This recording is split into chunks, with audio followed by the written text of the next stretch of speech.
আসসালামু আলাইকুম জেসি পরীক্ষার্থী বন্ধুরা, আমরা নোটিশ বোর্ডে মাধ্যমিক ও উচ্চ মাধ্যমিক অধিদপ্তরের নোটিশ বোর্ডে একটি নোটিশ দেখতে পাচ্ছি। সেটি 11-12 নভেম্বর 2019 তারিখে সাইক্লোন কবলিত এলাকায় শিক্ষা মন্ত্রণালয়ের অধীনস্থ এই লিঙ্কটাতে ক্লিক করার পরে এখানে অধীনস্থ শিক্ষা প্রতিষ্ঠানের শিক্ষা কার্যক্রম বন্ধ রাখা ও আশ্রয় কেন্দ্রে হিসাবে ব্যবহার প্রসঙ্গে এখানে লেখা আছে, এটি দেশগভ.বিডি থেকে পাওয়া।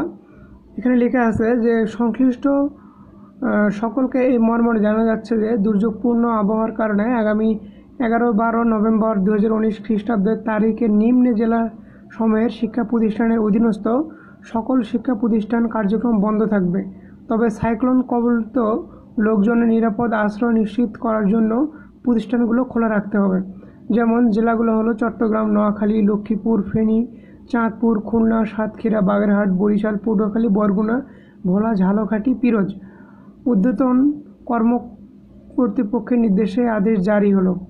অর্থাৎ এই জেলাগুলোতে পরীক্ষা হবে না 11 এবং 12 তারিখে, কিন্তু অন্যান্য জেলাগুলোতে পরীক্ষা হবে কি না এরকম কোনো নোটিশ পাওয়া যায়নি। নোটিশ পেলে অবশ্যই আমার এই চ্যানেলে পাওয়া যাবে এবং আপনারা ভিডিওগুলো দেখবেন।